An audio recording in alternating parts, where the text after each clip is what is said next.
అందరికీ నమస్కారాలతో కాముని పౌర్ణమి శుభాకాంక్షలు. మన దక్షిణ భారతంలో ఈ పౌర్ణమిని కాముని పౌర్ణమి. కాముడంటే ఎవరు? కోరికలు పుట్టించేవాడు. ఎవరతను? మన్మథుడు. రతీదేవి భర్త మన్మథుడు. ఆయన పూల బాణాన్ని సంధిస్తే దాన్నే మన్మథ బాణం అంటారు. ఎలాంటి వారికైనా కామం కలగాలి. వాళ్ళు ఘోరమైన తపస్సు చేస్తున్నా కూడా తపస్సును వదిలేసి ఆ కోరిక వెంట పడాలి. అది ఆ కాముని పౌర్ణమి బాణం యొక్క మహిమ. అయితే ఇక్కడ ఈ పండుగకు ఏమి సంబంధం అంటే, దీని నేపథ్యంలో మీకు తెలుసు, దక్షయజ్ఞ సమయములో దక్షుని యజ్ఞానికి వెళ్ళవద్దు అని పరమశివుడు ఎంత చెప్పినా పార్వతీదేవి ఆ గిరిజా కుమారి వెళుతుంది. వెళ్ళి అక్కడ భంగపడుతుంది. అప్పుడు శివుడు వీరభద్రుడై ఆ దక్షుని శిరస్సు ఖండిస్తాడు. ఆ తరువాత పరమశివుడు సతిని కోల్పోయి కైలాసంలో కళ్ళు మూసుకొని ఘోర తపస్సులో మునిగిపోతాడు. ప్రపంచాన్నే మర్చిపోతాడు, ముల్లోకాలను మర్చిపోతాడు.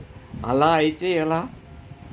కాబట్టి దీనికొక పౌరాణిక కథ. ఆ విధంగా ఉన్నటువంటి ఆ పరమేశ్వరుని తపోభంగం కావించడానికి దేవతలందరూ కలిసి మన్మథుణ్ణి పురిగొల్పుతారు. మన్మథుడు శివుని ఎదుట నిలబడి తన పూల బాణం మన్మథ బాణాన్ని సంధిస్తాడు. అప్పుడు అతనికి పరమశివునికి తపోభంగం కలిగి కుపితుడై మూడవ కన్ను తెరచి మన్మథుణ్ణి భస్మం చేస్తాడు. ఆ సమయంలో రతీదేవి యొక్క విలాపం, భర్తను కోల్పోయినటువంటి భార్య యొక్క శోకము వర్ణించడం వీలు కాదు. దేవతలందరూ కోరగా ఆ పరమశివుడు మరలా మన్మథునికి ప్రాణం పోస్తాడు. ఆ రోజే ఈ రోజు. కాబట్టి కాముడు అంటే కోరికలు పుట్టించేవాడు. ఎవరు? మన్మథుడు. కాబట్టి ఈరోజు కాముని పౌర్ణమి. ఇది దక్షిణ భారతంలో మనము ఏం చేయాలి? ఈ పండుగలో సమయంలో 3 రోజుల ముందే యువకులంతా ఒక జట్టుగా చేరి ఊరంతా తిరిగి 3 రోజులు వాళ్ళు పాత వస్తువులు, పనికిరాని వస్తువులన్నీ సేకరిస్తారు. అంటే ఈ పాత వాటి మీద కోరిక, మోజు చూడండి, మనకు వదలదు. స్టోర్ రూమ్ నిండా అటక మీద పాత వస్తువులే. అవి ఉంచుకోవడం కూడా దరిద్రం. వాటిని మనం సంవత్సరానికి ఒకసారి తొలగించుకోవాలి. ఎలా? ఈ పండుగ ద్వారా. మన ఇంటికి వచ్చి పాత సామాన్లు ఏమన్నా ఉంటే ఇవ్వండి అని ఆ జట్టు అడుగుతుంది. అంతేకాదు, వాళ్ళు గట్టిగా అరుస్తూ కామన్న మక్కళం కళ్ళ సోళే మక్కళం అని అరుచుకుంటూ దొరికినవి కొన్ని దొంగిలిస్తారు. అందుకే కామన్న మక్కళం కళ్ళ సోళే మక్కళం, దొంగ లంజా కొడుకులం మేము, దొంగిలిస్తాం. చూడండి ఎలా ఉంది పద ప్రయోగం. అలా సేకరించి వాటిని గ్రామంలో ఒక కూడలి మధ్య పూజలు నిర్వహించి ఘనంగా ఒకరితో ఒకరు సంతోషంగా చేయి కలిపి, ముఖ్యంగా పల్లెటూళ్ళలో ఈ పండుగను విశేషంగా పాత చాటలు, ఇరిగిన కుర్చీలు, రోకలి ఇవి కూడా వదలరు. ఏది దొరికితే అవి. కొన్ని వ్యవసాయ పనిముట్లు కూడా కాల్చేస్తారు, కొత్తవి కొనుక్కుంటారని. ఇలా చేసేదే సాంప్రదాయం దక్షిణ భారతంలో. ఉత్తర భారతంలో వాళ్ళు రంగులు చల్లుకుంటారు. దానికి వేరే కారణం ఉంది.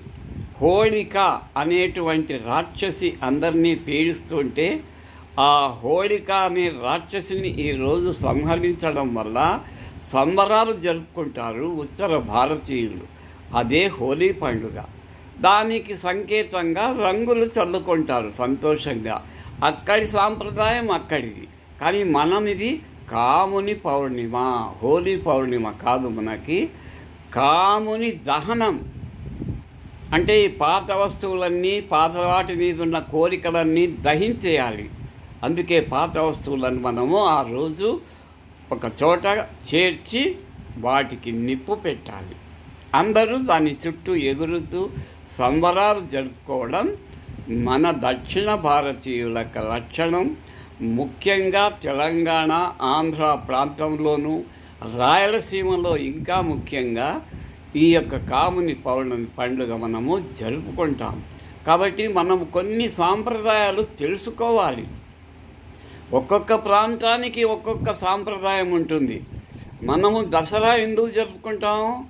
మహిషాసురుడు మర్దించినందుకు, మహిషాసురుని సంహరించినందుకు ఆ దుర్గాదేవి సంకేతంగా మనము దసరా జరుపుకుంటాం. ఉత్తర భారతంలో అది కాదు కదా. అక్కడ రావణాసురుణ్ణి శ్రీరాముడు సంహరించినందుకు ఉత్తర భారతంలో వాళ్ళు ఆ రోజు ఒక పెద్ద రావణాసురుని విగ్రహాన్ని చెక్కలతో, కట్టెలతో, బట్టలతో తయారు చేసి చివరికి సంబరాలైనాక చివరికి బాణానికి అగ్గి అంటించి రావణాసురుడిని మీదకి వదిలి కాల్చేస్తారు. కాబట్టి ఒక్కొక్క ప్రాంతంలో ఒక్కొక్క సాంప్రదాయం ఉంటుంది. మన సాంప్రదాయాలు తెలుసుకోవాలి, మరిచిపోకూడదు.